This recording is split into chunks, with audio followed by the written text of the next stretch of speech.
Hello and welcome to the Official Watchers YouTube channel.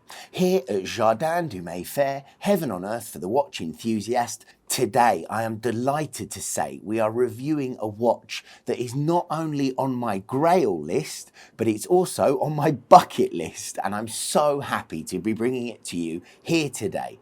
It's none other than the Richard Mille 7201 Le Mans Classic. It's limited to 150 pieces. Now guys, just before we get started, please do hit that subscribe button. My tech team tell me up to 76% of you guys that view these videos are not subscribed. If you can hit subscribe, I'll keep these videos coming fresh and hot every week. Okay, this one's going to be hard for me to get through because I just want to touch it, I want to kiss it, and I want to smell it, okay? This is my grail. I absolutely love this watch. So let's go into the review and then we'll have a chat about why I'm so obsessed with it. So, as a point of note, it wasn't just Rolex who introduced an absolute smasher to commemorate the century of the Le Mans race. Richard Mille, the famous brand for racing machines on the wrist, is a sponsor of the Le Mans Classic. It's a vintage racing event which runs alongside the endurance race and made its debut in 2002.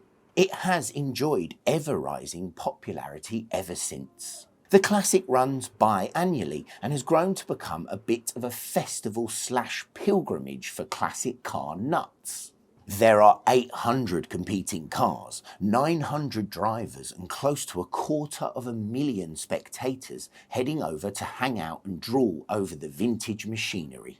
Richard Mille has partnered with the event ever since its inception and has been producing Le Mans Classic themed watches to celebrate since 2008. Now this particular classic is a 2023 edition which celebrates the 11th event, and it's limited to 150 pieces, and as you've probably guessed by now, it's hands down my favourite one yet. As it's a 7201 lifestyle chronograph, it shares the same stats as the rest of the line, a 38.4mm wide, 47mm in length and 11.6mm tall. It's a unisex piece, which makes a lot of sense for this edition because between 2019 and 2022, the Richard Mille racing team, which competed in the endurance race, was all female drivers. I can't resist anymore. I'm getting it off. I need to see this thing in my hands. So, as you can probably tell, I've actually dressed up for this watch today, which is pretty sad, but that's the kind of life that I'm living.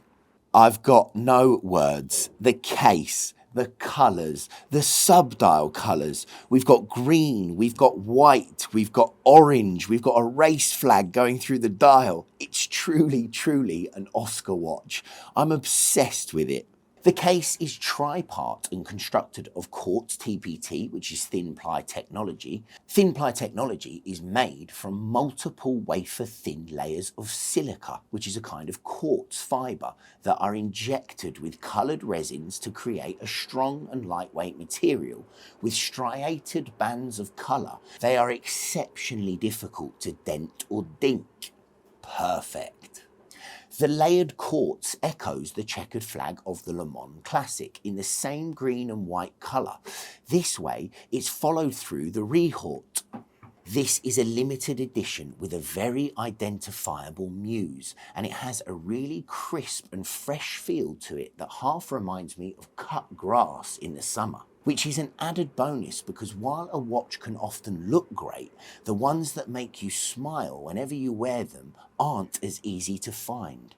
This watch is a real mood lifter. I'm even having trouble getting my words out because of how obsessed I am with it. It's just beautiful. The dial has an absolutely glorious asymmetrical chronograph. It has an almost organic look to it thanks to the positioning of the subdials and use of curved arcs that line and pull everything together.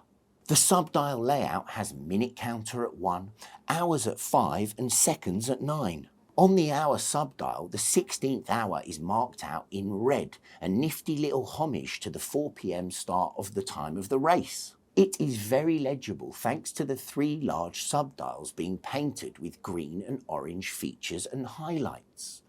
They really stand out against the grade 5 titanium base plate and bridges, which are plasma treated, and matte black, which really lets the white work stand out against the background.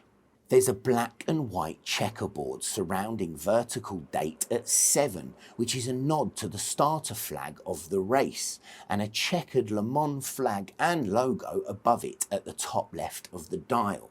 A function indicator sits at 3 between upper and lower subdials, which displays winding, neutral and hand setting points when the crown is pulled out. Powering the machine, and make no mistake, this is a machine. It's Richard Mille's in-house caliber CRMC1, which is a belter that took 30 months. That's right, 30 months of full-time work by a whole team responsible for its design. It's a 39 jewel, 428 component flyback column wheel with 24-hour chronograph that uses patented oscillating pinions to connect the chrono to the gear train, which in less than technical terms means that you can run the chronograph all day long should you desire. Now, I hope you've enjoyed this video. I'm just going to go off and say it. This is my favourite RM so far. As you know, I've had the Smiley, I've had the Pink Bubba, and those things are 4 times the price of this watch. But do you know what? I don't care. This is the one for me. I absolutely love it. I can't wait to see what you guys think of in the comments. In true Official Watchers fashion, I'm actually wearing the 7201 in titanium today. And we will show you the differences on those as well. But this thing is so special. It's 2024. It's totally brand new, and it's £435,000. So of course it's a spicy meatball, but if you're gonna do it, then I think this is the way to go. Guys, I hope you've enjoyed this video as much as I have. I actually had trouble getting my words out at points because I was so excited about this watch. This is what this YouTube channel is all about. I want to hear your thoughts. Let me know, have I gone completely mad, or is this the king of the RMs? You let me know in the comments. I can't wait to hear your thoughts. Please do hit subscribe, and I'll keep these videos coming for you fresh and hot every week.